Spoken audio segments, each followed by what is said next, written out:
used to think that my life was a tragedy.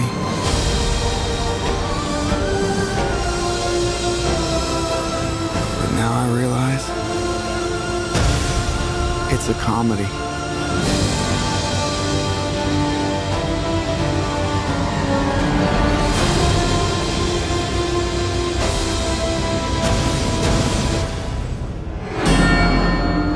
You just smile.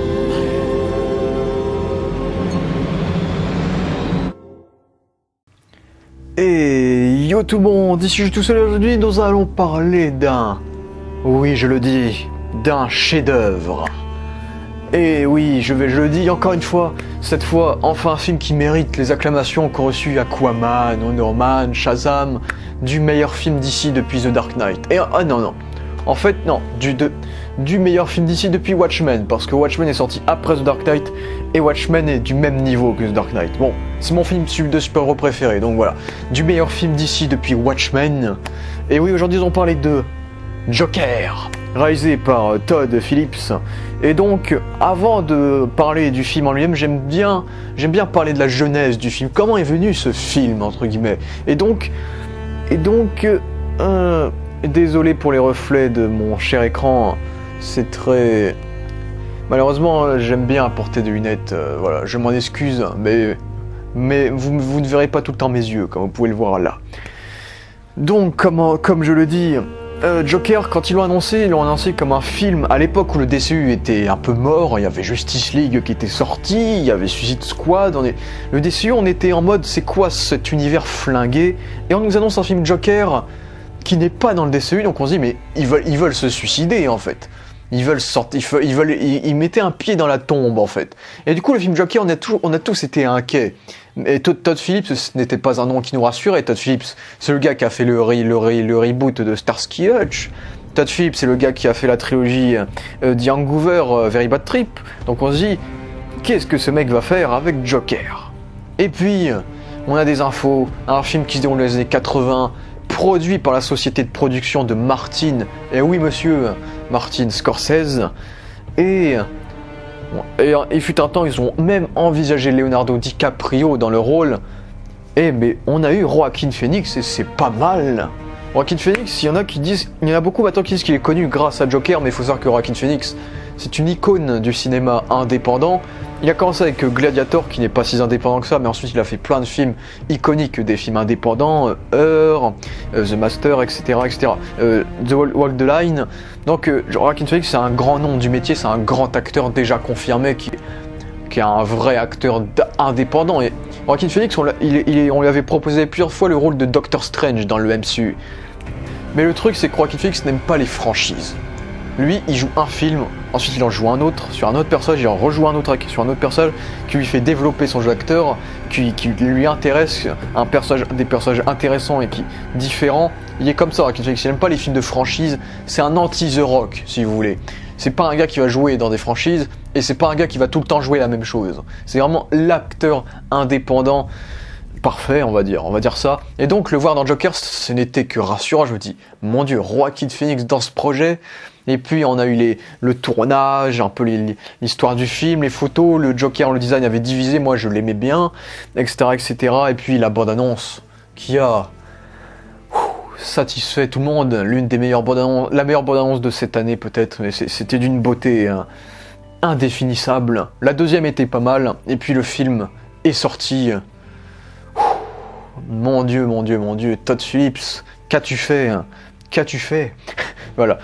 Je pense que vous avez tous vu le film, donc donc je vais pas trop je vais passer en partie spoiler assez rapidement, mais voilà. C'est un film qui s'est fait, ce qui n'est pas dans le DCU, mais je veux dire, au moins ça permet à des réalisateurs de réaliser des films indépendants, de montrer leur vision et de pas être un peu comme Marvel, contrôlé par un studio, obligé de faire toujours la même sauce. Là, on a quelque chose de rafraîchissant, qui fait du bien à l'univers des comic books.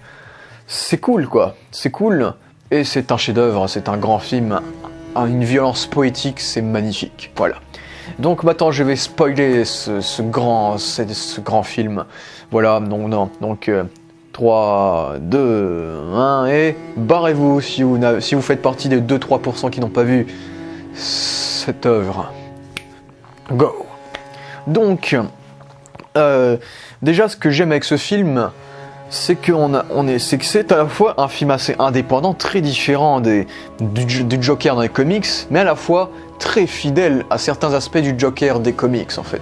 Vu que ce film, au-delà de s'inspirer de films iconiques de Martin Scorsese comme Taxi Driver et La Valse des Pantins, bon, la Valse des Pantins, du coup, avec Robert De Niro qui jouait un présentateur, là, c'est pareil. Là, on peut même dire que c'est la continuité de La Valse des Pantins. Vous pouvez créer un cinématique univers sur ça si vous voulez.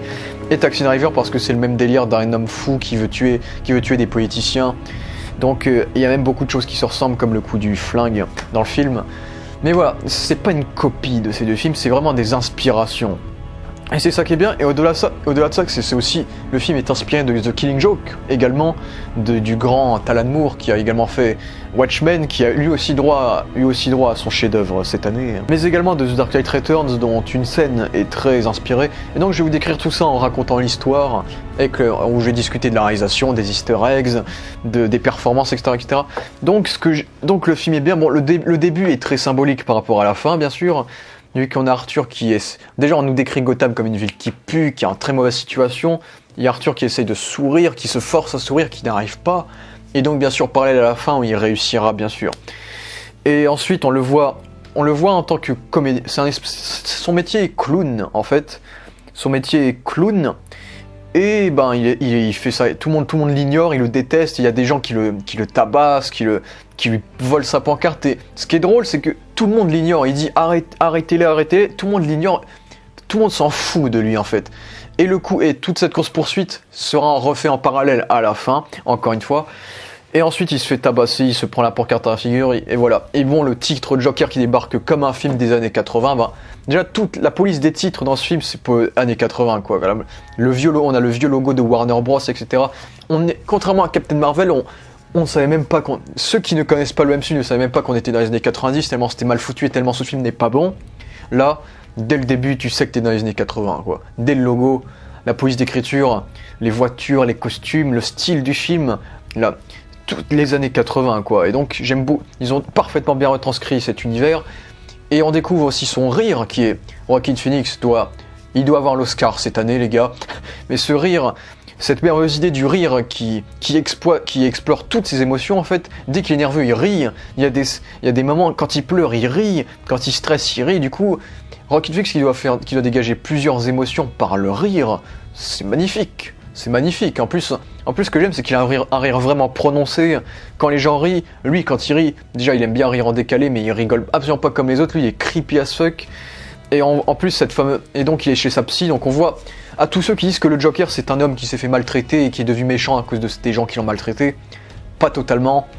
Déjà, il y a cette scène qui nous dit qu'il a été interné dans une asile psychiatrique. Et là, il y a aussi la fameuse théorie que tout le film n'est que Arthur qui raconte son histoire. Et qu'il invente une histoire et qu'il n'a jamais été le Joker, donc il y a toute cette théorie-là.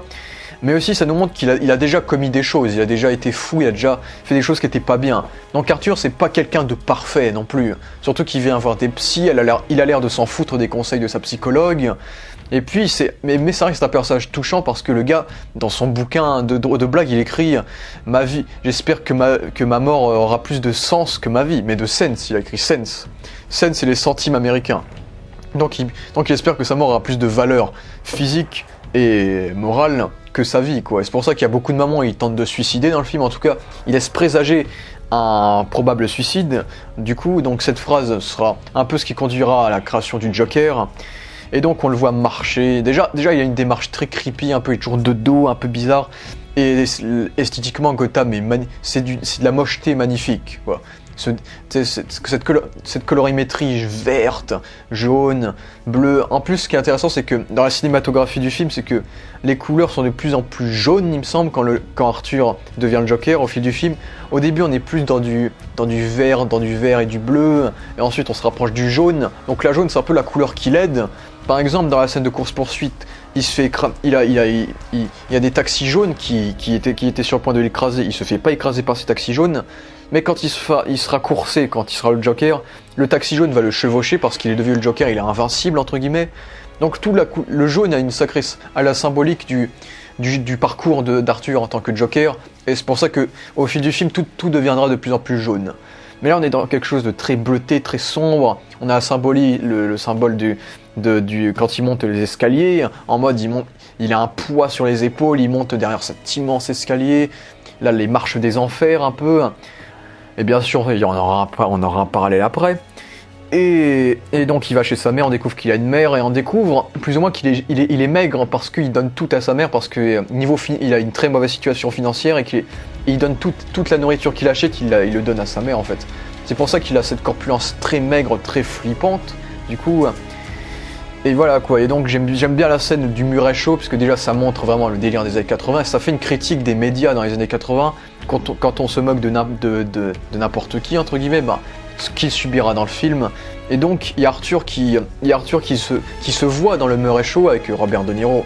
Robert De Niro dans un comic book movie, ça fait quelque chose quand même. Et il s'imagine que Robert De Niro le considère comme son fils et tout. Pour Robert De Niro, il le considère comme un père de substitution un peu, alors qu'il le connaît pas. Donc il y a tout ce symbole du père dans le film.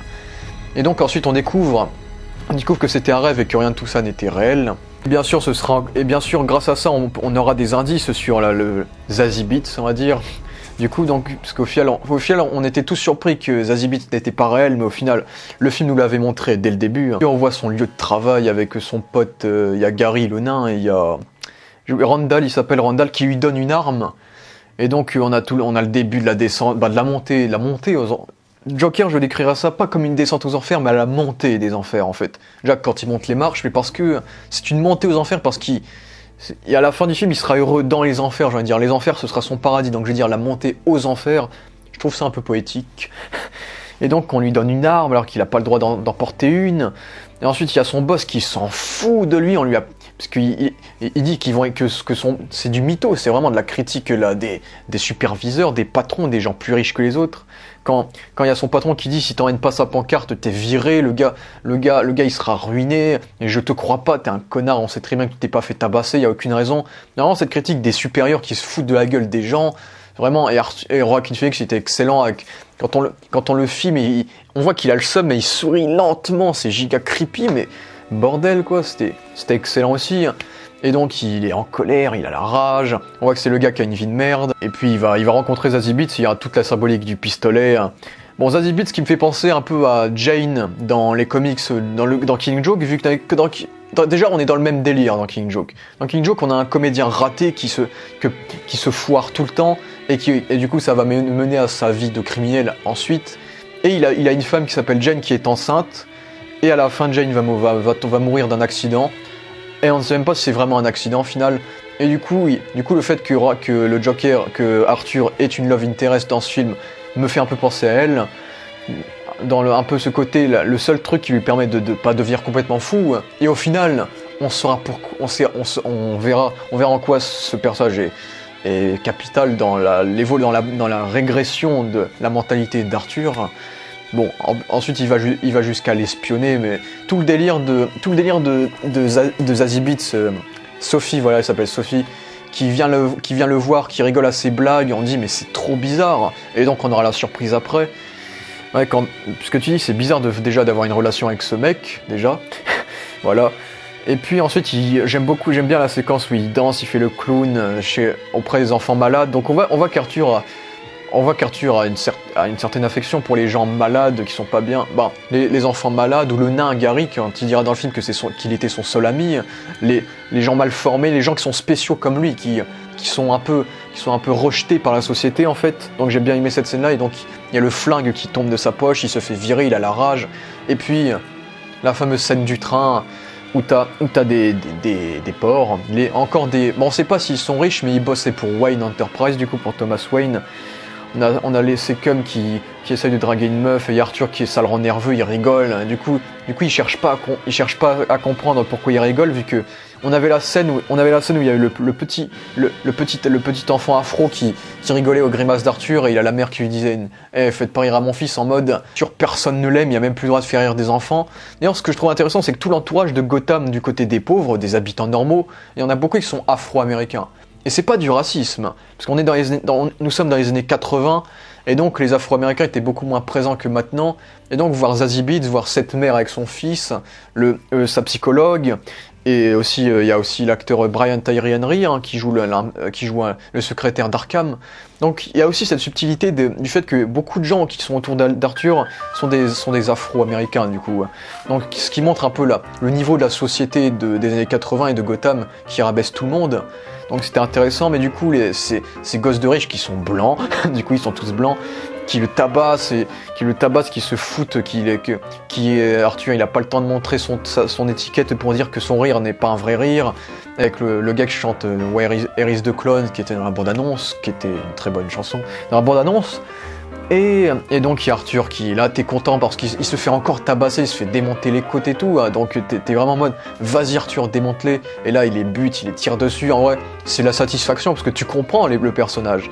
Et ensuite il est même pas obligé de tirer sur l'autre gars, mais il le bute quand même, et Arthur qui stresse tout le temps ne rigole pas après les avoir tués, il n'est pas nerveux, on sait pas pourquoi, il ne rigole pas, et en fait le tuer ça le fait du bien. Bon il court, et ensuite il y a le fameux moment. En fait, il danse. Il a une danse très bizarre. Et d'ailleurs, sachez que la compositrice Hildur Guðnadóttir, on va dire ça, désolé pour la prononciation, composait pendant le tournage. Et du coup, la musique était plus ou moins composée pour le Joaquin dansait vraiment sur la musique de Hildur Guðnadóttir. Du coup, on est vraiment immersé parce qu'il est vraiment un peu dans le rythme de la musique. Il sentait ça en fait. C'est pas la musique qui s'est adaptée à Arthur, c'est Arthur qui s'est adapté à la musique. Comme si c'était un peu comme si la musique était dans sa tête en fait. Il y avait un chaos dans son cerveau et il le retranscrit. Et il le retranscrit en danse, en une danse poétique. Et la danse c'est le symbole de vie. Et donc il est vivant plus ou moins. Il y a sa vraie facette qui se réveille quand il danse, c'est un peu ça. Quand il tue ces gens, il ne rigole pas, il ne stresse pas, lui il danse, il se détend, ça lui fait du bien. Donc le Joker commence à naître, et puis à le moment où il part embrasser Zazie Beetz, c'est bien sûr, c'est tellement chelou que bien sûr on a du mal à se dire que c'est crédible comme truc. Mais voilà, la mise en scène de cette danse, c'est la caméra qui le suit et tout, c'est magnifique avec cette salle entièrement verte. D'ailleurs, c'était dans les toilettes entièrement vertes. Du coup, donc voilà, c'était magnifique. Et puis quand il commence à devenir une légende, c'est le clown tueur, tout le monde l'a vu. Et donc, il va créer grâce à lui, il y aura les gilets jaunes de Gotham, si je puis dire. J'ai appelé ça les fils du Joker. J'ai appelé ça les fils du Joker parce que pour moi, ça fait partie des trucs qui me font énormément penser à The Dark Knight Returns. Bon, j'en parlerai après du coup, quand on sera dans la fameuse grosse scène inspirée par The Dark Knight Returns. On se rend compte qu'il existe, il dit à la psychologue « Enfin j'existe », et c'est horrible d'avoir cette pensée de se dire qu'on n'existe pas, qu'on vaut rien, on n'a aucun but. C'est horrible d'avoir cette pensée-là, quand il dit qu'il existe, on est content pour lui malgré ce qu'il fait, et malgré... On peut pas s'identifier à ce personnage, parce que c'est un personnage fou, et parce que on est aussi fou que lui si on s'identifie à lui, mais à certains moments on peut s'attacher à lui et le comprendre, mais à certains moments seulement. Et là, à ce moment-là, on est content pour lui un peu. Et donc là, il l'emmerde de son métier de clown, il casse tout, il est giga content et tout. Et d'ailleurs, Randall avait balancé que Arthur avait acheté une arme dans un magasin d'armes du coup. Alors qu'en fait, c'était lui qui lui avait donné. Mais là, c'est là qu'on va être un peu dans la complexité du film. Est-ce que la scène où Randall avait donné une arme à Arthur était réelle ? Parce qu'au final, on peut enlever cette scène, ça change rien au film. On peut juste se dire que Arthur avait une arme et on avait toujours eu une. Donc est-ce que cette scène était dans la tête d'Arthur ou pas ? On ne sait pas, comme la scène de Robert De Niro où il était avec lui d'ailleurs.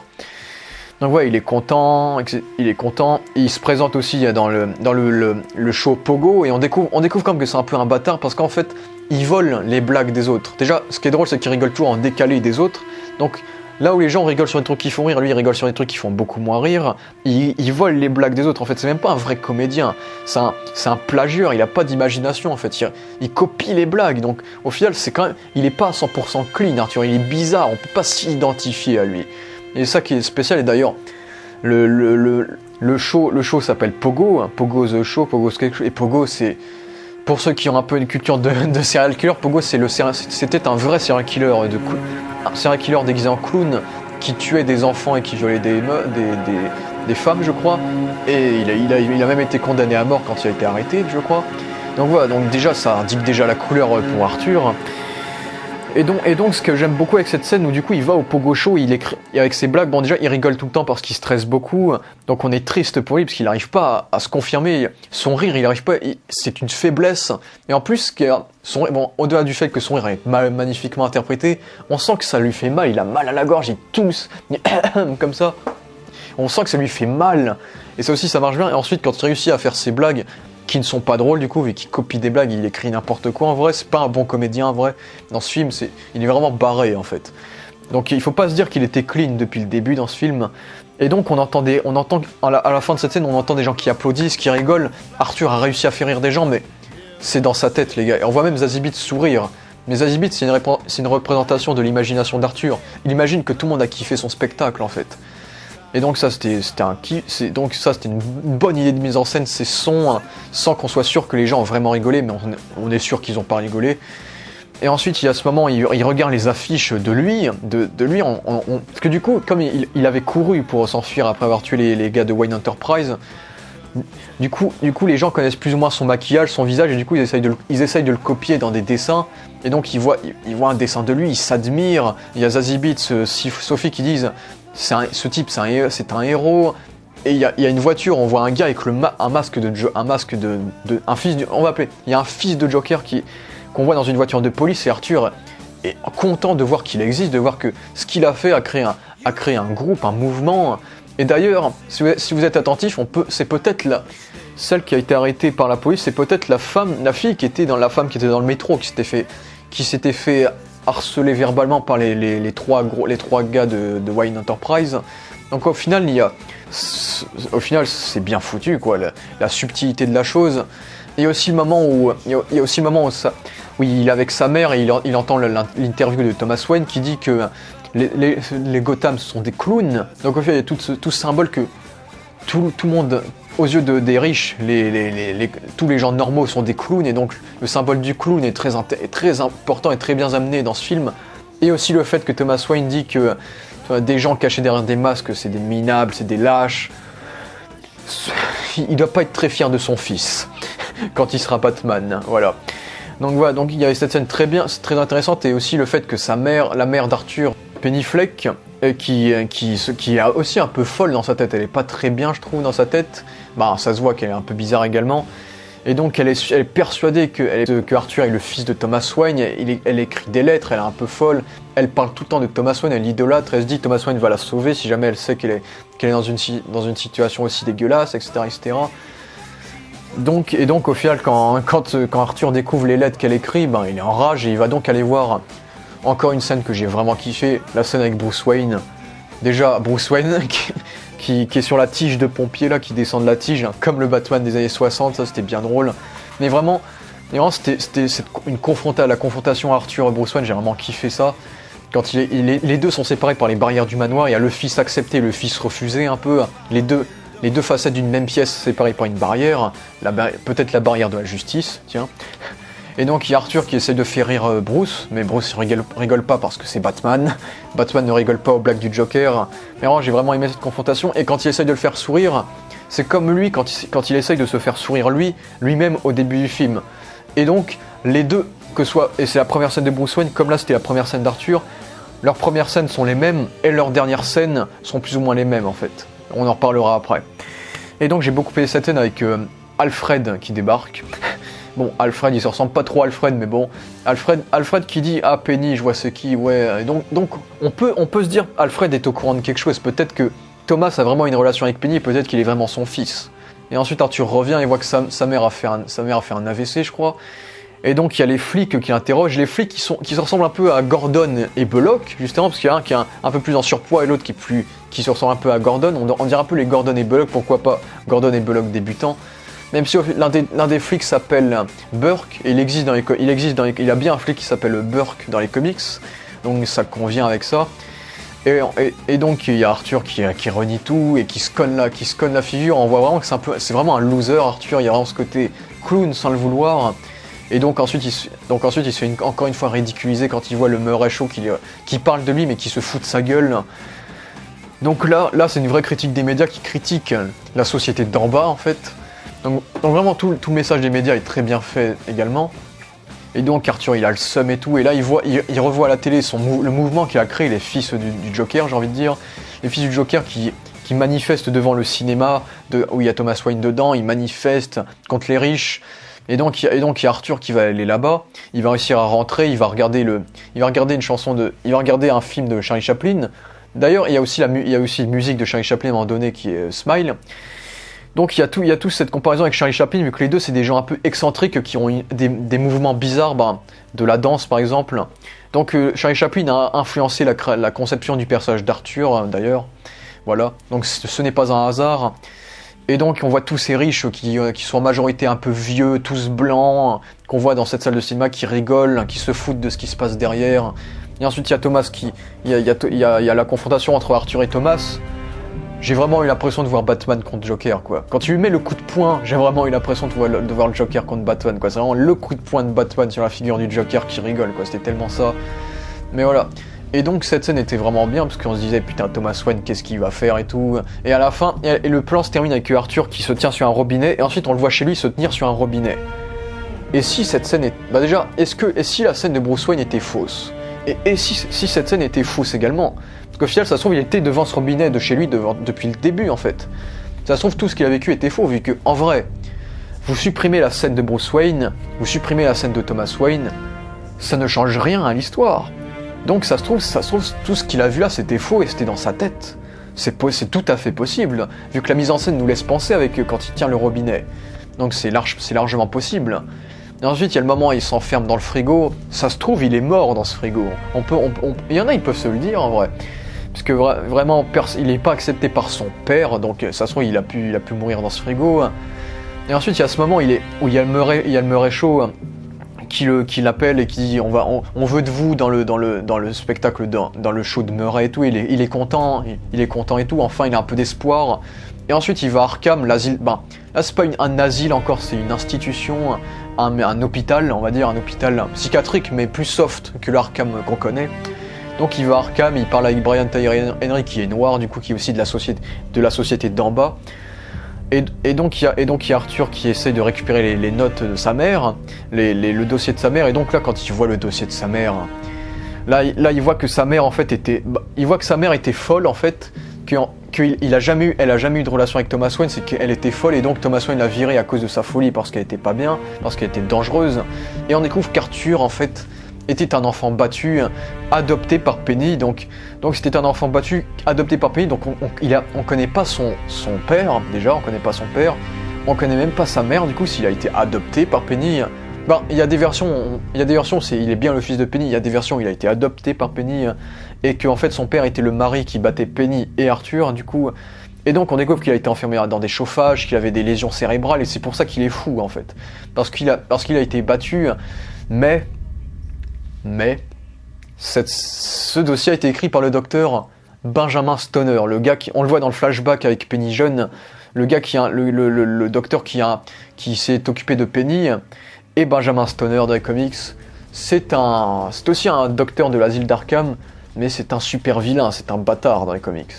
Et là, et si Thomas Wayne n'avait pas trafiqué le dossier de Penny, et si Thomas Wayne était vraiment le père d'Arthur, et Penny était vraiment sa mère en fait. Et si Arthur était et si le Joker était le frère de Batman, parce que du coup Benjamin, il est riche, il a pu manipuler les dossiers, Benjamin Stoner, on sait que c'est un bâtard dans les comics, il peut très bien être un bâtard dans le film, donc tout est cohérent.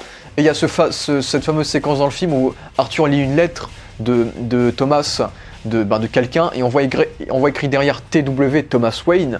Donc Thomas Wayne aurait bien écrit des lettres à Penny. Donc Et en plus, son écriture, on voit que c'est pas Arthur qui a écrit ça. On voit que c'est pas la même écriture qu'Arthur. Donc peut-être que Thomas Wayne est bien le père d'Arthur, mais ça, c'est libre à interpréter, c'est sujet à interprétation, encore une fois. Donc c'est excellente mise en scène par rapport à ça. Après, il faut s'y connaître un petit peu en comics, mais le coup de est-ce qu'il est son père ou pas, c'est vraiment ça. On nous laisse penser que oui et que non à la fois. Donc on a vraiment ce côté vraiment non linéaire, très mystérieux du personnage. Et dans tous les cas, c'était écrit dans les dossiers que son nom était inconnu et que c'est Penny qui l'appelait Arthur. Donc voilà.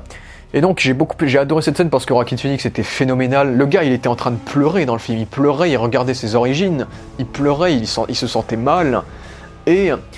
il pleurait en rigolant, du coup, ils nous ont fait passer des scènes par du rire, donc c'était giga touchant, c'était fort en émotion. Et d'ailleurs, vous pouvez supprimer cette scène, ça ne changera rien au film, encore une fois. Donc ça se trouve, tout est faux et tout est dans sa tête. Et ensuite, il y a la fameuse séquence où il va chez Zazie Beetz, là il est flippant, il sort de la pluie, la mise en scène l'iconise, on dirait vraiment un monstre qui arrive, et il s'installe chez Zazie Beetz, on découvre que Zazie Beetz le connaît à peine en fait. Et en gros, tout Zazie Beetz, c'était un rêve en fait. C'est pas un rêve, c'était dans sa tête. Dès qu'il parlait tout seul, il était toujours tout seul en fait. Zazie Beetz, Sophie, quand elle riait de ses spectacles et tout, personne rigolait de ses spectacles. Sophie, c'était le seul truc qui réussissait à le rendre, qui lui permettait de rester Arthur, de rester cet homme plus ou moins humain et plus ou moins heureux quand même. Pas vraiment heureux, qui faisait exprès d'être heureux. C'était elle la limite, mais en fait la limite, il se l'est créée dans sa tête. Il s'est créé une imagination de quelqu'un qui l'aimait, qui rigolait de lui, il s'est créé... Sophie vient de son esprit en fait. Il s'est consolé dans son esprit, mais en fait tout était faux. Personne ne l'aime, tout le monde le déteste, personne n'a rigolé de lui. Donc au final, il est choqué, il est vexé, et encore sujet à interprétation, est-ce qu'il a tué Sophie et son gamin ou pas ? Il y en a qui vont même à fond en disant peut-être qu'il l'a violée, mais en fait ce que j'aime avec ce dilemme, d'ailleurs on entend en plus les sirènes de police quand il sort de chez elle, donc on se dit peut-être qu'il l'a tué, déjà, mais ce que j'aime avec cette scène c'est que du coup, s'il nous avait montré qu'il avait bien tué Sophie, on ne serait pas attaché à Arthur, ce serait un connard, on le détesterait pendant tout le film, et on lâcherait le film quoi, parce qu'on sait que c'est un connard, il a tué quelqu'un d'innocent quoi. Du coup, et comme ils ne nous l'ont pas montré, on peut imaginer qu'il ne l'a pas tué et que Arthur est un homme bien et qu'on peut encore s'attacher à lui et vivre le film avec lui en fait. Donc en fait, scénaristiquement parlant, il fallait faire ça et ils l'ont fait, c'est très bien. Il y a le moment aussi qui était marrant, il arrêtait pas de pleurer en rigolant si j'ai envie de dire, et il y a son voisin qui dit ferme ta gueule, ça c'était plutôt fun aussi, un bon fun. Voilà, ça, façon de parler.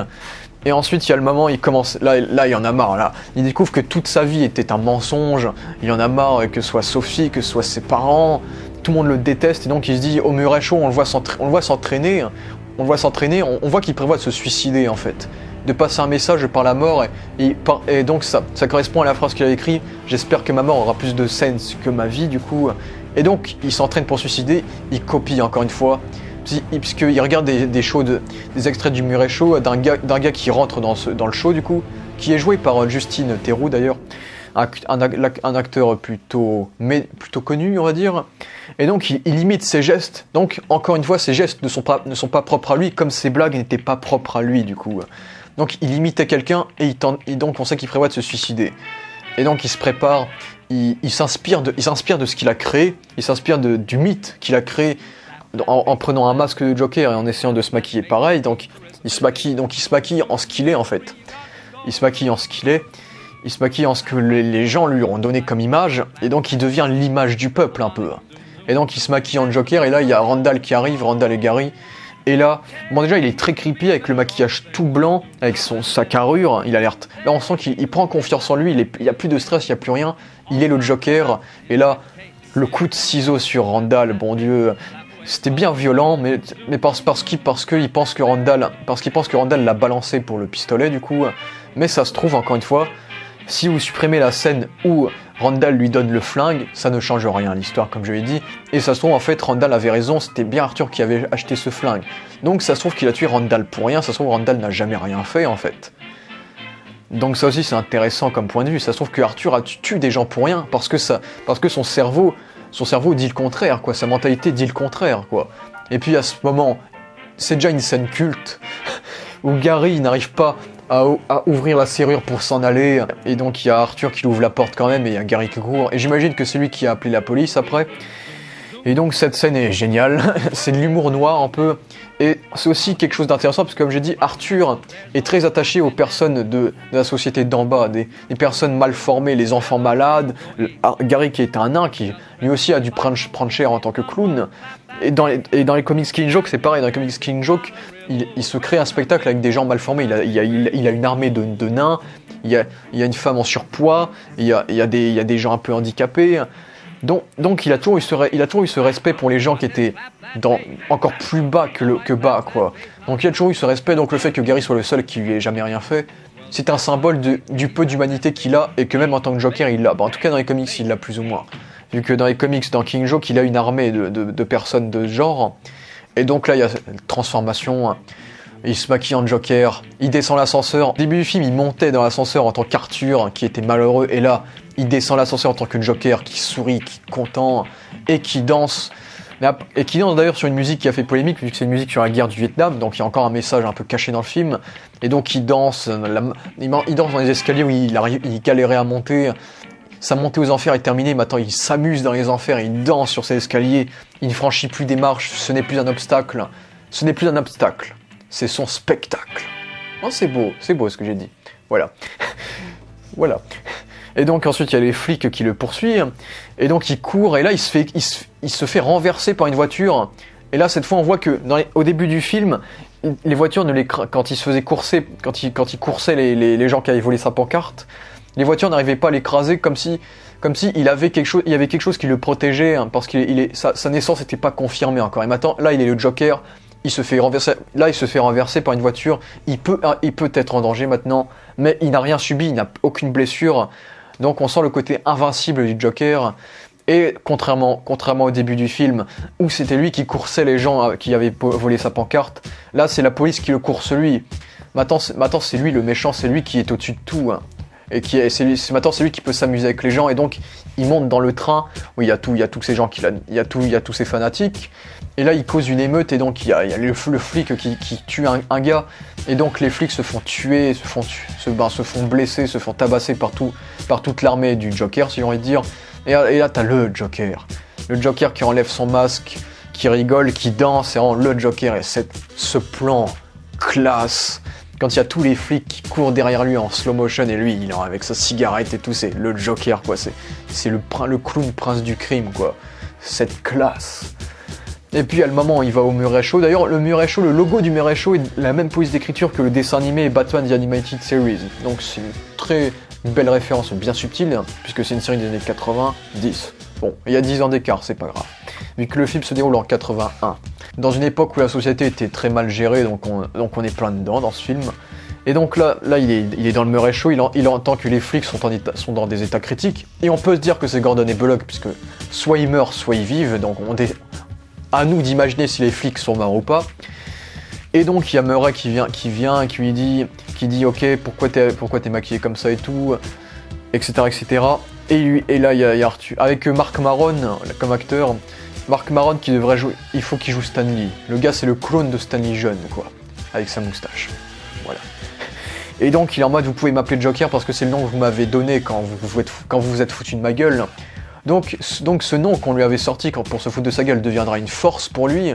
Il se sert d'un nom que son père de substitution, l'homme qui a fait de lui un homme drôle, également lui, l'homme drôle qui a fait de lui l'homme qui est l'homme drôle qu'il est, l'homme drôle dans sa tête qu'il est.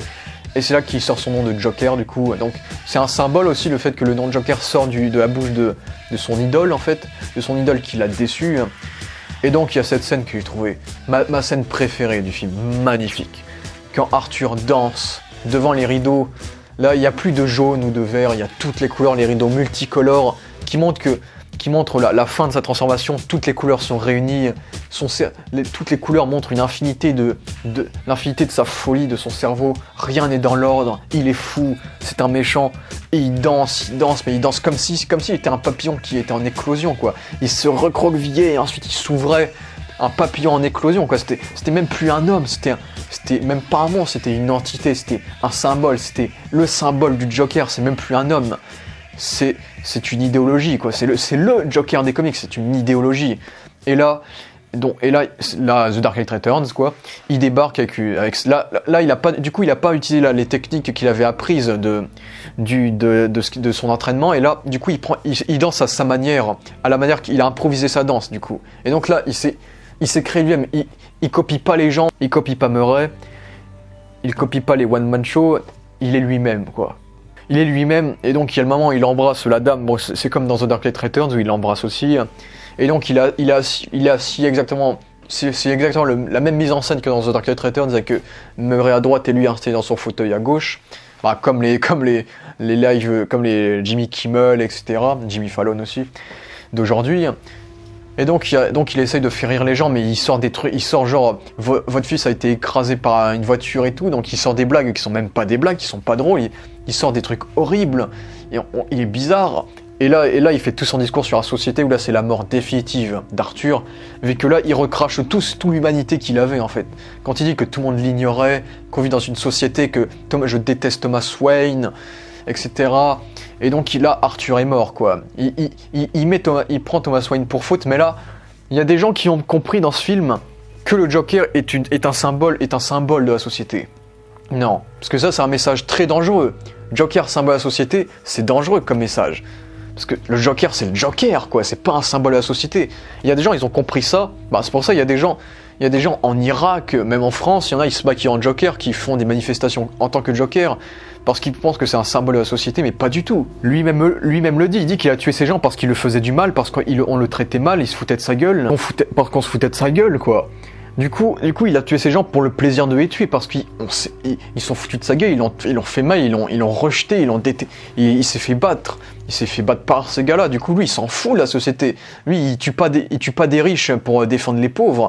Eux, c'est ce que là, il montre que les gens de Gotham sont aussi fous que lui. Les gens de Gotham pensent que ce qu'il fait, c'est un symbole de société, c'est bien, et c'est une rébellion des gens. Mais le symbole du film, c'est que tout le monde peut être le Joker, en fait. Tout le monde peut être le Joker et tout le monde peut être comme le Joker. Il suffit qu'un gars, un jour, bute un homme riche, et voilà. Un mouvement qui se crée, un mouvement de fous, de gens aussi fous que lui, et ceux qui se sont identifiés à ce personnage, ils font partie des fils du Joker, du coup, ils font partie de ce gang-là. Et c'est exactement comme The Dark Knight Returns, comme je l'ai dit, où Batman, après sa retraite, a vu dans sa succession le mouvement des fils de Batman, qui voulaient tuer des gens qui avaient déformé ses propos, vu que Batman ne tue pas, qui ont déformé ses propos, qui ont déformé son symbole et qui ont fait n'importe quoi avec. Et là, c'est pareil. Le Joker, il a juste tué des gars parce qu'il lui faisait du mal. Et les gens déforment ses propos et disent que c'est un homme bien, c'est un héros. Alors que non, pas du tout. Et malgré tout, juste parce qu'il a tué des gens, Arthur ne les rejette pas parce que c'est grâce à eux. Il rejette pas ce message, il rejette pas cette idéologie des gens parce que c'est grâce à ça que Arthur existe. Grâce à ce message qu'il a véhiculé sans faire exprès, Arthur existe. Donc au lieu d'utiliser ces gens comme une faiblesse, comme des gens qui l'ont pas compris, il est content que cette idéologie, que ce mouvement existe, parce que grâce à ce mouvement, il existe, il a une importance, il a un rôle, et donc il ne rejette pas ce mouvement. C'est pour ça que ce mouvement reste ses alliés à la fin, quoi. Et donc il tue Murray parce que Murray fait partie de ceux qui l'ont manipulé, qui l'ont fait du mal moralement quand il s'est moqué de lui, dans les scènes précédentes. Donc il tue Murray froidement comme il avait tué le présentateur dans The Dark Knight Returns. Bon, dans The Dark Knight Returns, il bute absolument tout le monde. Là, il a juste tué Murray, ça va, c'est plutôt soft. Par contre, les gens qui ont dit que ce film est extrêmement violent, niquez-vous les gars, il y a John Wick les gars. Et il y a pire, c'est pas violent, c'est que dalle ça, il y a juste l'autre qui se prend une balle, il y a même pas de scène, il y a juste ça qui est violent. Ici, il y a l'autre qui se prend le ciseau et lui qui se prend la balle, mais c'est que dalle les gars. Vous savez, je regarde du The Walking Dead, je regarde des trucs un peu violents, massacre à la tronçonneuse, tranquille les gars. Ça sert à rien de faire des manifestations de mes couilles sur ça, quoi, franchement. Ça, c'est quelque chose qui m'énerve, voilà. La violence. Je déteste là parce que dans les années 80, d'ailleurs on est dans le film Joker, on est dans les années 80.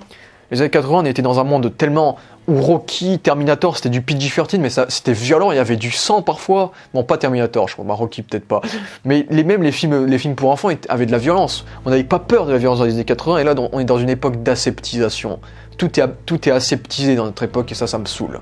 Du coup, tous les gens aiment bien les Disney. Les Disney, ça fait les milliards de dollars, les Rois Lions, les Aladdin, oh, c'est trop mignon. Mon cul. On est dans un monde où tout le monde a peur du sang. On voit un petit peu de rouge et c'est bon, les gars, arrêtez avec. On n'est pas dans les bisounours. Quand il y a du sang, il y a du sang. Et donc, ceux qui critiquent Joker pour la violence, allez vous faire mettre. Voilà. Je suis totalement honnête. Ça me saoule. Et du coup, il tue Murray. Là, il est content, il danse. Et là, il ressort la phrase de Murray, That's life, même si on le coupe. Et là, j'adore ce plan de tous les écrans de télé qui parlent de ce qu'il a fait. Du coup, il existe, il passe dans toutes les chaînes en même temps. Vraiment, c'est une icône, c'est une idéologie. Et donc, quand il est dans la voiture de police, exactement comme Heath Ledger dans The Dark Knight d'ailleurs, les deux sont dans la voiture de police. Et lui, il est en mode, il voit le chaos qu'il a causé, il voit le symbole du chaos qui est devenu, et c'est ça le Joker. Le Joker, c'est le chaos, et ils ont respecté ça, quoi. Et donc là, il se fait renverser par ses idoles, les fils du Joker. Et en parallèle, il y a Thomas Wayne et Martha Wayne qui sortent du cinéma comme dans le comics. Ils ont regardé le film Zorro, je crois, comme dans le comics, vu que Zorro fait partie des inspirations de Batman. Et donc, ils se font assassiner. On aurait pu dire c'est encore la mort des parents de Thomas et Martha Wayne, parce qu'on l'a vu 25 fois, mais là j'aime bien, parce que là on est du point de vue du Joker en fait. On est du point de vue des méchants, et on est content de voir Thomas Wayne mourir. Du coup leur version de Thomas Wayne est très inspirée de Donald Trump, c'est un bâtard qui s'en fout des gens du coup, qui s'en fout de la basse société quoi. Et donc quand il se fait tuer, déjà il n'y a pas de ralenti, il n'y a pas de mise en scène pour qu'on soit triste, non c'est vraiment brutal. Ils se font buter, ils se font tuer, c'est brutal. Et ça c'est bien fait, et en plus... Cette scène est filmée en plan zénital. Il y a un plan zénital dans cette scène, exactement comme il y avait un plan zénital dans la ruelle où Arthur s'était fait tabasser par les gens qui lui avaient volé sa pancarte. Donc on est dans le même délire, quoi. C'est le même plan dans cette scène où Arthur s'est fait tabasser parce qu'on lui avait volé sa pancarte. Dans cette scène, Arthur devenait de moins en moins humain et donc il y avait sa transformation en Joker qui s'entamait. Et là, il y a Bruce, dans ce plan zénital, il y a ses parents qui se font tuer. Et on sait on connaît l'histoire. Au fil des années, son humanité va disparaître au profit de sa folie, parce que Batman est fou. Batman est un fou, pour ceux qui ne savent pas. Et il va entamer sa transformation petit à petit en Batman. Donc voilà, les deux commencent par un sourire forcé et finissent par un plan zénital. C'est beau, par une ruelle. C'est beau, hein. Les deux plus grands ennemis qui sont potentiellement frères, qui ont le même arc caché, c'est magnifique, c'est magnifique. Et en parallèle, t'as beau avoir le début de la naissance de Batman, en même temps tu as la naissance du Joker, qu'on pose dans la voiture, et il se relève, les gens réclament qu'il danse, qu'il crie, qu'ils veulent un discours, qu'ils veulent... Mon Dieu, il est au-dessus des gens, il est enfin au-dessus de la société, il est plus que des citoyens, le Joker, il est devenu une icône, il est devenu important, et là il voit tous ces gens, il danse, il est content, il se force à sourire encore une fois, vu qu'il a mal, il a du sang dans la bouche, il se force, mais il a envie, mais là il est content de sourire, là, le sourire sanglant du Joker, le bloody smile, et là il se retourne, ce plan magnifique, le Joker est là, et là aussi il y a plein de couleurs, parce qu'il y a la fumée, il y a du vert, il y a les néons jaunes, etc. D'ailleurs il y a un néon où c'est écrit Jérôme à un moment donné dans le film. Jérôme c'est un personnage de Gotham, et c'est le Joker de Gotham, c'est la version du Joker. Il y a deux versions, il y a Jérôme et Jérémia, mais voilà, j'ai pas vous spoiler la série. Ce plan magnifique où c'est bon, le Joker est né, l'idéologie est née, mais si on prend ça de manière... on peut pas... C'est positif pour Arthur, mais c'est négatif pour la société, parce que ça veut dire que les gens sont aussi fous que lui, comme j'ai dit. Du coup, le film nous offre un message négatif du Joker. Faut pas oublier, ce film n'est pas dangereux. Si on comprend ce film, il n'est pas dangereux. Donc les gens qui disent « Ah, le Joker c'est un mauvais film », qui dit que il faut être comme le Joker, Et donc les gens qui disent que le Joker c'est un symbole de société, tout le monde va essayer de faire comme lui maintenant, allez vous faire mettre. Justement ils disent, tout le monde peut devenir le Joker, il suffit juste qu'on soit aussi timbré que lui en fait. Donc c'est ça le symbole du film, et donc ceux qui ont compris l'inverse, allez vous faire mettre. Voilà. Parce que jamais je tolérerai un film pareil alors. Donc voilà. C'est là qu'on voit la subtilité de ce film, et c'est magnifique. Et ensuite il y a la séquence où il est à l'asile d'Arkham. Il y en a qui n'ont pas beaucoup aimé, moi j'ai adoré cette scène, où il se retrouve face à une nouvelle psychiatre, donc il y a un parallèle avec quand il était chez sa psychiatre au début du film, surtout que c'est encore une psychiatre afro, hein. Et donc là il rigole, mais cette fois il rigole parce qu'il a envie de rigoler, il rigole pas parce qu'il stresse, non là c'est bon, il fait de son rire une force, c'est bon. Et on voit qu'il y a du temps qui a passé, vu qu'il y a un peu de poil et tout, et donc il rigole d'un truc, et on voit qu'il rigole de quelque chose qui est lié aux parents de Thomas Wayne, vu qu'on voit, il y a un plan avec Bruce Wayne et le corps de ses parents. Et donc, j'ai parlé de ça après, quand j'aurai terminé d'écrire le film, d'analyser le film. Donc il dit you wouldn't get it, jamais vous comprendrez la blague, du coup. Et ensuite, ce plan final, mais d'une beauté magnifique. Quand le gars, cette salle ce couloir tout blanc avec cette lueur de lumière qui illumine tout, comme si c'était l'entrée du paradis, quoi. C'est le paradis, c'est tout. T'as les nuages avec la lumière du soleil, c'est le paradis. Et il marche vers le paradis, il se dirige vers le paradis avec des pas sanglants pour montrer que ce paradis, c'est les enfers. C'est son paradis, putain. Et enfin, dans le film, il tue quelqu'un gratuitement. Là, il tue parce qu'il aime tuer maintenant. C'est le Joker, c'est le vrai Joker qui tue gratuitement. Bon Dieu, et ce plan, il se dirige vers il est dans... À l'asile d'Arkham, il est chez lui. Ici, il est reconnu, il est dans son paradis, c'est magnifique. Et il se fait courser par le gardien en mode, ça reste un criminel, ça reste un bâtard. Et le... The End. Un chef-d'œuvre, les gars. J'ai rien à lui reprocher, quoi. J'ai rien à lui reprocher, putain, j'ai rien. Et je veux dire, je vais vous faire mes petites théories. Bon, ils avaient annoncé qu'il y aurait pu avoir un Joker 2. Mais au final, il n'y aura pas de Joker 2 et j'espère qu'il n'y en aura jamais. Jamais. Sinon, vous avez niqué tout ce film parce que le truc avec Joker, c'est qu'il y a plein de théories à faire. C'est un film d'interprétation. Vu que Todd Phillips a dit lui-même, le Joker, c'est pas un narrateur fiable. Parce que dans le comics Killing Joke, il raconte son origin. On voit son origin story, mais on découvre que c'est l'une des nombreuses origin stories qu'il a dans sa tête. Ce que nous montre Todd Phillips, c'est l'une des nombreuses références, des nombreuses histoires que le Joker a créées, en fait. C'est une version de l'histoire du Joker, en fait. Et en gros, tout le film est construit comme la mémoire du Joker, en fait. Comme tout le film est construit sur sa folie, en fait. Vu que on voit que la scène où il est avec Murray, elle était fausse, Zazie Beetz c'était faux, peut-être que la scène avec Thomas Wayne était fausse, peut-être que la scène avec Randall était fausse, peut-être qu'en fait il s'était suicidé au Murray Show, mais en fait il s'est rendu compte que non, et donc il devient le Joker. Peut-être que il a été interné depuis le début et tout ça c'était dans sa tête, il racontait une histoire. Et donc la fin du film c'était quand il avait fini de raconter son histoire. Il y a plein d'interprétations, c'est ça que j'aime avec ce film. Et la fin du film, ce que j'aime c'est qu'il y a beaucoup d'interprétations à faire. Pourquoi il rigolerait de la mort de Thomas et Martha Wayne là? Pourquoi il la prend là et pas ailleurs? C'est bizarre quand même. Alors imaginez, parce que quand vous êtes né dans les années 70, vous êtes en 2019. Quand vous êtes dans les années 80, vous imaginez adulte, vous imaginez pas jeune. Donc ça se trouve Arthur dans tout le film il avait genre 20 ans. Et là, à la fin du film, en fait, tout ça, c'était il imaginait, il se refaisait le déroulé du film, de son histoire, qui est vraie ou fausse d'ailleurs. Il se refaisait le déroulé de son histoire, de sa vie, avec la tête qu'il a maintenant, la tête de quarantenaire qu'il a. Alors peut-être qu'il avait 20 ans dans le film, en fait. Donc ça se trouve, il a à peine 10 ans de plus que Batman, ça on le sait pas. Parce qu'il y a beaucoup qui ont critiqué le fait que Batman est beaucoup trop jeune par rapport à lui, mais ça se trouve que non. C'est ça qui est excellent, c'est que du coup, ça excuse plein de trucs. C'est ceux qui trouvaient qu'il va avoir 60 ans quand il sera Batman. Cette interprétation stoppe ce truc. Comme l'interprétation qu'en fait le Joker n'existe pas. Donc il y a plein d'interprétations et ça se trouve en fait quand il rigole et quand il dit vous comprendrez pas, c'est parce qu'il a affronté Batman pendant des années et là, pendant cette thérapie, il se rend compte que oui, Bruce Wayne est Batman. C'est magistral. Et donc en fait c'est un Joker qui a du métier entre guillemets. Donc il y a plein d'interprétations à faire de la fin du film, comme j'ai dit. Et en plus le film a été... Et j'ai envie de dire merci aux acteurs qui ont rendu ce film encore meilleur.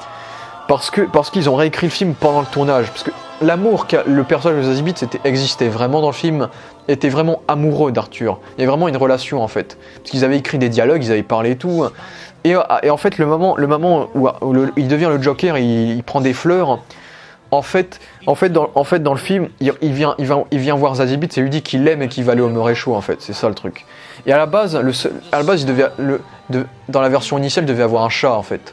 Un chat qui remplaçait le Joker. Un chat qui était dans la tête du Joker, on pensait qu'il était réel, mais en fait, non, c'était ça le twist. Mais en fait, ils l'ont fait avec Zazie Beetz, du coup, c'est les acteurs qui l'ont réécrit, et bravo aux acteurs. C'est très bien d'avoir pensé ça. Parce que du coup, ça a rendu le film encore plus déconstruit, mais c'est déconstruit au bon sens du terme, quoi. Et donc voilà, le chat on peut penser à Catwoman, oui, voilà. Et donc voilà, et la musique est magistrale. Il faut qu'Ildur Guðnadóttir ait l'Oscar de la meilleure musique. C'était magistral, ce violon qui nous montrait la folie du personnage, la tristesse, mais la violence, le violon mélancolique, on a la force et tout, c'est magistral. C'est ce violon, ce thème nous montrait la tristesse du personnage. Et ensuite, vers la fin du film, on a beaucoup plus de musique reprise. comme le film se termine par That's Life de Frank Sinatra, en mode c'est la vie, sa vie est terminée. La vie d'Arthur est terminée, c'est le Joker maintenant, c'est magnifique. Du coup, cette musique qui représentait sa tristesse, à la fin disparaît de plus en plus au profit des musiques composées, qui montrent la joie d'Arthur, entre guillemets, comme la chanson des escaliers. Et donc voilà, la musique est magnifique. Les Oscars, les gars, les Oscars. Et donc voilà, je pensais, parce que c'était le truc qui m'inquiétait le plus sur ce film, avant de le voir. J'avais peur qu'ils aient donné une identité au Joker. Qu'ils aient donné une histoire au Joker. Pour moi, le Joker, c'est un personnage qui est connu parce qu'il n'a pas d'origin story, parce qu'on ne sait pas qui est ce mec. C'est un symbole, c'est une idéologie, c'est le symbole du chaos, le Joker. Pour moi, c'est ça le Joker, c'est pas un homme, c'est une créature, c'est un être abstrait, quoi. C'est une entité.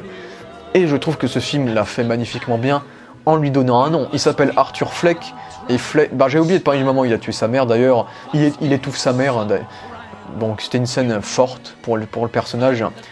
Mais voilà, quand il dit qu'il déteste son nom de famille, Fleck, c'est-à-dire faible, il est tout maigre, quoi. Il est faible, et donc il déteste ce nom, et donc même le nom qu'on lui a choisi, il le déteste, donc il devient ce qu'il pense, il devient lui-même, quoi. Quand il devient le Joker, il devient ce qu'il est, et donc sa descente aux enfers et sa montée aux enfers, sa descente aux enfers et son paradis, c'est ce qui fait de lui l'homme heureux qu'il est, il est heureux dans le mal, quoi. Et donc, d'ailleurs, enfin, un bon film sur un méchant, alléluia. Putain, gros, Venom, c'était une bousasse incroyable. Suicide Squad, c'était une bousasse incroyable. Infinity War, le personnage principal, c'était Thanos, ok. Mais au-delà de ça, ça restait un film Avengers. Et Split, on peut pas... au départ, on sait pas que c'est un film inspiré de comic book, vu qu'il n'y avait pas Glass avant. Donc au final, pour moi, c'est le premier vrai bon film de méchant. Et putain, il va falloir être doué pour faire mieux, là. Parce que là, ça, film de méchant exceptionnel. On a compris le personnage, on a réussi à lui donner un nom, mais on a réussi à lui donner une origine que nous-mêmes pouvons choisir. On a plein de choix. C'est comme c'est comme Black Mirror Bandersnatch. T'as plein de choix. C'est interactif avec toi limite. C'est un film où... C'est pour ça qu'il faut pas avoir de suite, parce que ça niquerait la moitié des théories s'il y a une suite. Donc jamais de suite, jamais. Ok, pas de suite. Mais il a tellement compris le personnage, la psyché, il a construit le film comme ça, comme la psychologie du Joker. Il a donné un nom, il a donné plein d'histoires. On choisit celui A, B, C, O, D, c'est ton dernier mot Jean-Pierre, c'est incroyable. Et puis il devient le Joker et c'est excellent, quoi. C'est magnifique. Et puis j'aime beaucoup son design, vu que là on a un Joker. Contrairement au Joker de Heath Ledger, là on a le vrai Joker. On a le Joker un peu comic book qui est classe, qui est habillé de manière stylée. Et contrairement au Joker de Jared Leto aussi, lui c'était Eminem, c'était un rappeur, quoi, les gars, c'était nul. Voilà. Et donc du coup on avait ce côté classe du Joker, il avait ce côté un peu flippant avec son maquillage également, parfois il me faisait flipper, quoi. Donc je crois au niveau du design il passe très très bien aussi. Et donc voilà, j'ai rien à reprocher à ce film, j'ai aucun défaut en tête. Là, je trouve la mise en scène, la réalisation, la musique, l'histoire, le scénario, les acteurs, un chef-d'œuvre, les gars, j'ai rien à lui reprocher. Putain, c'est incroyable. Et le film, il est lent, mais quand il y a des moments lents, on n'arrive pas à se faire chier parce que on est tellement dans la tête d'Arthur, on est tellement triste pour ce qu'il vit qu'on est constamment avec lui en fait. Du coup, on peut pas se faire chier devant un film pareil. Et c'est pour ça que ce film est incroyable. Donc voilà, Joker. Hâte de voir le prochain film de ce label, le DC Black, le label de films indépendants. Peut-être un film Lex Luthor, on verra bien. Mr. Freeze, ce serait pas con comme film, un film Mr. Freeze en vrai. Parce que c'est un perso extrêmement intéressant aussi. Voilà. Et c'est un film et putain, c'est incroyable de voir ça envers Todd Phillips, vu que déjà on lui a donné que 55 millions de dollars pour faire ce film. Et c'est un très petit, même budget que Deadpool. Et Deadpool c'était très faible. Et au final, encore pour moi, 55 millions de dollars, c'est très bien pour un film comme ça. Le Joker, c'est pas un gars avec des pouvoirs, quoi. Et je veux dire, à Skip, on lui a enlevé la moitié du budget. Et à Skip, Warner était tellement pas confiant sur le film qu'ils ont financé le film avec un autre studio, un bordel. Et au final, le film a fait le milliard. C'est leur plus gros succès de l'année, donc incroyable ce film, un chef-d'œuvre. Un succès mérité. Et du coup, ça va laisser l'opportunité à plein de réalisateurs. Des grands réalisateurs, pourquoi pas, des Tarantino, des Spielberg. Mettez le film Black Hawk que vous avez pris avec Spielberg dans le DC Black. C'est un label avec des films indépendants qui vont permettre à des réalisateurs célèbres peut-être de débarquer. Et ce qui est intéressant, c'est C'est le seul truc que DC peut faire et pas Marvel, quoi. Marvel, ils peuvent pas faire des films violents indépendants sans suite, parce que eux, ils sont dans leur idée de tous les films sont dans un même univers avec des suites, des reboots, des remakes et toujours de l'humour. Alors que là, il y a que des trucs différents dans ce label-là. Donc DC, je croyais pas à cette connerie ce truc que je trouvais débile un film Joker qui est pas dans les suites, mais en final, ils ont gagné sur ce coup-là. Ils ont gagné, c'est con. Ils ont gagné. L'année dernière, ils nous ont mis Aquaman comme putain de film, et là, ils nous ont mis Joker. Bravo. Je sais plus ce que j'allais dire. Et je trouve ça incroyable que Todd Phillips, qui a fait des Starsky et Hutch, des Very Bad Trip, ait fait ce film, c'est incroyable. Mais on voit qu'il l'a fait avec passion, on voit qu'il l'a fait avec une grosse écriture, avec beaucoup d'amour pour le personnage. Parce que je trouve qu'il a réussi à faire un film à la fois totalement différent des comics, mais à la fois fidèle, vu qu'on est dans le même schéma que Killing Joke. On adapte une idéologie de The Dark Knight Returns, on adapte une scène de The Dark Knight Returns, et on adapte la psychologie du personnage du Joker, on construit le film par rapport à sa psychologie, comme dans les comics un peu. Donc, bon, il n'y a pas le coup de la cuve d'acide, mais c'est vrai que ça aurait pas été très réaliste. Donc je pardonne totalement. Et puis, Heath Ledger ou Joaquin Phoenix, on compare pas, les deux étaient magistrales. Après, perso, je dirais Joaquin Phoenix parce que c'est un acteur que j'aime beaucoup, et j'aime beaucoup ce Joker, je suis très attaché à ce Joker. Mais ça, c'est vraiment les goûts personnels, c'est pas il est meilleur que Heath Ledger. Les deux étaient excellents, magistrales. Il n'y a pas de comparaison qui tienne. On peut en préférer un à un autre, mais il n'y a pas de comparaison qui tienne.